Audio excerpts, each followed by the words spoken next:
नववर्ष की सबको बहुत बहुत बधाई और शुभकामनाएं। नया साल सबके लिए अच्छा हो, सबके घर में खुशियां आए, ऐसी बाबा राम से फिर से प्रार्थना करता हूं। चुनाव के बाद पहली बार आप लोगों से रूबरू हो रहा हूं। वैसे तो होली थे सेकेंड डे, लेकिन मैं सभी कार्यकर्ताओं का, नवयुग की जनता का धन्यवाद देना चाहता हूं, जिन्होंने हमेशा मुझे प्यार दिया, आशीर्वाद दिया, मेरे विकास कार्यों को हमेशा सराहा। लगातार 3 बार भारी मतों से हमेशा से आशीर्वाद दिया। इस बार भी कार्यकर्ताओं ने खूब मेहनत की। विपरीत हालातों में भी कार्यकर्ताओं ने घर घर जाकर लोगों को समझाने की कोशिश की, लेकिन कामयाबी नहीं मिली। जीवन का हिस्सा है हार जीत। जो भी फैसला है उसको सर स्वीकार किया है, हमेशा सर झुका के स्वीकार किया है। और जिन लोगों ने मेहनत करके नवलगढ़ के जो विकास रूपी हमारे गुलदस्ता था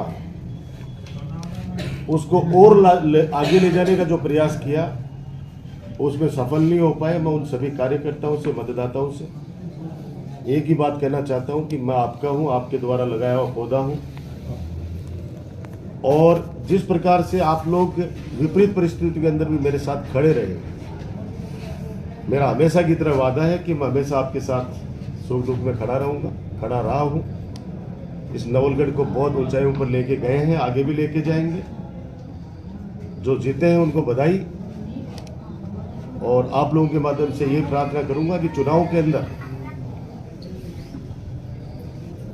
जो भी अफवाहें फैलाई, जो भी झूठ बोला, चलो कोई बात नहीं, हमारे लोग ही हमसे नाराज हो गए और परिणाम हमारे पक्ष में नहीं होकर उनके पक्ष में चला गया। लेकिन उनसे विनती है मेरी कि अब चुनाव हो गए, जो गुमराह करना था गुमराह कर लिया, अब काम पे लग जाना चाहिए। जो अधूरे पड़े कार्य हैं, बड़े बड़े काम हैं, उनको आपकी सत्ता है, आपका राज है, उसको आप पूरा कराइए। विपक्ष की जो भूमिका हो सकती है वो ईमानदारी से निभाएंगे। अन्याय के खिलाफ हमेशा लड़े हैं, चाहे छात्र राजनीति से लेकर आज तक, उसके खिलाफ आज भी लड़ेंगे। सब लोग, नवलगढ़ हमारा शांति प्रिय क्षेत्र है। मैं तो हमेशा एक ही प्रार्थना करता हूं बाबा राम साहब पीर से कि हमारे नवलगढ़ को किसी की नजर नहीं लगे। चुनाव जीतने के बाद जैसे मैंने 15 सालों में परिपाटी रखी कि सब लोग अपने हैं,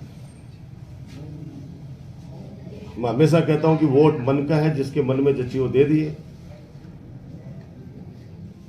और जब हमारे लोग ही जब समझ नहीं पाए परिस्थितियों को, तो किसी और को तो अपन क्या कह सकते हैं। लेकिन मैं इतना ही कह सकता हूं कि नववर्ष से नई शुरुआत करेंगे। अभी 31 को भी सभी युवा विकास मंच के कार्यकर्ताओं ने दूध महोत्सव मनाया, नववर्ष दूध के साथ। बड़ा ताजुब हुआ जब पता चला कि साहब इतना जोश के साथ में हर गांव के अंदर दूध महोत्सव मनाया जा रहा है। कुछ लोगों को ताजुब हुआ कि अब कैसे मना रहे। भाई, हम लोग हमेशा जनता के बीच में रहने वाले लोग हैं और हमारे जो कार्य हैं उनको हम कभी छोड़ नहीं सकते। वो कार्य जारी रहेंगे जो जन के हित के हैं, जनता के हित के, नवलगढ़ के हित के हैं। नवलगढ़ हमारा हमेशा आगे बढ़ेगा। यही आप लोगों के माध्यम से कहना चाहता हूं। किसी को निराश होने की आवश्यकता नहीं है, क्योंकि चुनाव हो चुके, परिणाम जो आ चुका था आ चुका। अब नई सरकार को शुभकामनाएं। राजस्थान के अंदर नई सरकार बनी है। आप लोग जो काम है नवलगढ़ के उनको आप पूरा कीजिए। और जो कर्मचारियों वाली बातें हैं, कर्मचारियों को बार बार आज भी धमकाया जा रहा है, तो मैं इतना ही कहूँगा कि अपने लोग हैं। अब आपने नवलगढ़ के अंदर पिछले 2.5 साल से एसडीएम जी अच्छा काम कर रही थी, उनको आपने सलूम्बर भेज दिया। तो अधिकारी है, कर्मचारी है, वो तो सरकार के अंदर काम करेगा, चाहे कहीं भी भेज दो राजस्थान के अंदर काम करेगा। लेकिन अगर आपको जनता ने चुना है तो कोशिश ये करो कि जो दूर बैठे हैं उनको लेके आओ, जैसे हम लेके आते थे हमेशा। तो ये चीजें हैं, इसलिए मैं कह रहा हूं कि बदले की भावना की राजनीति नहीं होनी चाहिए। हमने कभी भी बदले की भावना की राजनीति नहीं की। कुछ लोग जो मीडिया में आकर कहते हैं कि साहब हमारे साथ पुलिस ने ये किया, हमारे साथ पुलिस ने ये किया, तो उनका इतिहास देख लो, उनका इतिहास देख लो। अगर कोई आदमी किसी के पैसे मांगता है, किसी के खा गया, किसी के साथ बदमाशी करता है, उसको पुलिस उठा के ले जाती है और उसको पीटती है या जो भी करती है, मुझे क्या उससे। तो बदमाश आदमी के साथ अगर कोई इस तरह की बातें हो रही है तो उसके अंदर तो मैं क्या कर सकता हूँ। तो उनका इतिहास देख लो। जो भी इस तरह की आवाज़ उठा रहे हैं कि साहब, जो भी 2-3 लोग हैं, वो जैसा मेरे को किसी ने बताया कि साहब पीछे से ये मीडिया के माध्यम से कह रहे हैं कि साहब हमारे साथ अन्याय हुआ। अरे भाई, आपका घर का झगड़ा, आपके मोहल्ले का झगड़ा, आपके खेत का झगड़ा, उसके अंदर मैं कहाँ से आ गया। लेकिन समय पे मैं हमेशा कहता हूँ कि सत्य परेशान हो सकता है, पराजित नहीं हो सकता। ये बातें जो इन्होंने झूठ बोलकर और हमारे लोगों को गुमराह करके और एक माहौल ऐसा क्रिएट कर दिया गया, आने वाले समय के अंदर जब लोगों के दिल पे हाथ आएगा, छाती पे हाथ आएगा, तो वो लोग खुद उस बात का मूल्यांकन करेंगे कि रियल में सच्चाई क्या थी। अब बार बार एक ही चीज कही जा रही है, ऐसा मेला बनाएंगे, तो बना दो मेला। वो तो ट्रस्ट है, वो तो हर साल लोग कोई ना कोई किराए पे लेके आता ही था ना उसका। मैं तो हमेशा कहता था कि भाई ये ट्रस्ट की जमीन है, मेरा उद्देश्य सिर्फ यही था, यही है, यही रहेगा कि इसमें हॉस्पिटल बने। आज 51 करोड़ रुपए की जो सैंक्शन है, आप आने वाले समय में खुद ही खबर चलाओगे आप कि साहब वो पैसा वापस सरकार ने लैप्स कर दिया। क्योंकि जमीन अगर नहीं होगी तो सरकार भी पैसा कब तक रखेगी यहाँ पे। तो मैंने इसलिए उस समय, मैं आपको पिछले 1.5-2 साल से जो लगे हुए थे हम जिस मुहिम में, और उसके पीछे चुनाव के अंदर भी मैंने सबको समझाने की कोशिश की कि भाई ये ट्रस्ट की जमीन है। आज वो लोग खुद ही कह रहे हैं कि साहब ट्रस्ट की जमीन हो, किसी की जमीन हो, मेला तो भरवा के रहेंगे। तो मेला कौन मना कर रहा है। आज मान लो मैं कह दूं कि मुझे सूर्यमंडल के अंदर मेला बनाना है और मैं सूर्यमंडल वालों को उसका पैसा अदा कर दूं,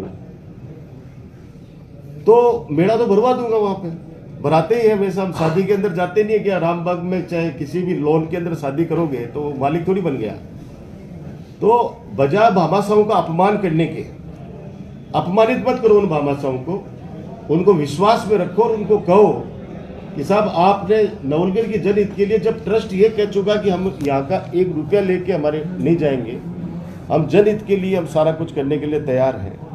तो आपकी सरकार आ गई, हमने हमारी सरकार में कोशिश की, कुछ टेक्निकल चीजें आ गई इसलिए हम अस्पताल नहीं बना पाए, लेकिन नगर पालिका ने उसमें शानदार रोड निकाली है। आज उस रोड पे तो सब चल रहे हैं, लेकिन वहां से चलते हुए कहते हैं कि ये रोड तो अच्छी बनी है।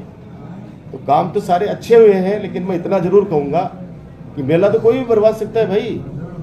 पहले भी तो ट्रस्ट से सैंक्शन लेके, उनसे अनुमति लेके 10 लाख रुपए ये लोग पे करते थे। कोर्ट के अंदर भी इन लोगों ने एडमिट किया है, तो वो भरवाते थे। उद्देश्य आपका सिर्फ यही है क्या? आपने तो जनता को ये गुमराह किया गया था कि साहब ये तो ये हो गया, ये तो ये हो गया। तो उस समय मेरा सोच यही है कि झूठ की राजनीति चली, लेकिन जैसे भी जनता का फैसला है स्वीकार है। और 90,000 लोगों ने वोट दिए हैं। ये अपने आप में एक बहुत बड़ी बात है कि विकास कार्यों को पसंद करती है नवलगढ़ की जनता, लेकिन कुछ लोग, अपने लोग नाराज हो गए, गुमराह हो गए। आने वाले समय के अंदर उनको जब सच का पता चलेगा तो इस वक्त देखेगा सब चीज। लोकसभा चुनाव को लेकर बड़ी जिम्मेदारी दी गई है पार्टी की तरफ से, और लोकसभा चुनाव सर पर है और राजस्थान में भी जिम्मेदारी दी है। भीलवाड़ा का भी कोऑर्डिनेटर बनाया है। कोशिश करेंगे कि जनता से जाके वहाँ पे मिले, जनता को समझाएं, अच्छा कैंडिडेट दें, ताकि राजस्थान के अंदर कांग्रेस का MP जीत के जाए, ऐसी उम्मीद करते हैं ईश्वर से। सर, आप 15 साल सत्ता के पक्ष में रहे हैं और विपक्ष में मतलब पहली बार आए हैं, तो नवलगढ़ को मतलब कि आपके अनुभव भी है, तो उसे किस प्रकार देखोगे? विपक्ष में हम 5 साल पहले भी रह चुके सरकार पहले भी 5 साल बीजेपी की रह चुकी। उस समय सीवरेज की योजना को इन्होंने बंद कर दिया था, हम लोग अनशन पे बैठे और तुरंत प्रभाव से वापस सीवरेज का काम शुरू हुआ नवलगढ़ के अंदर। तो सड़कों पे संघर्ष से ही हम लोग आगे आए हैं। मैंने कहा किसी राजनेता के बेटे नहीं हैं।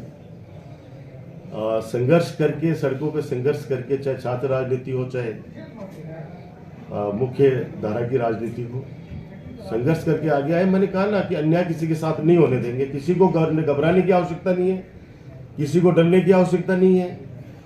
आने वाले वक्त के अंदर अगर कोई इस तरह का मामला हुआ, अब जैसे कोलसा के अंदर सरकारी भवन को गुंडागर्दी करके कुछ गुंडा तत्वों ने तोड़ दिया। सैनिक कल्याण भवन उसको बनाया गया था। उन्होंने अपनी मेहनत की कमाई से उस भवन को तैयार स्वयं ने किया, तिरंगा ध्वज वहां पे लगाया और उसके बाद गुंडागर्दी करते हुए उस भवन को तोड़ गए। तो ये इस तरह के अन्याय है। तो हम लोग जनता के साथ इस मामले में हमेशा खड़ा रहूंगा कहने की बात। Thank you so much.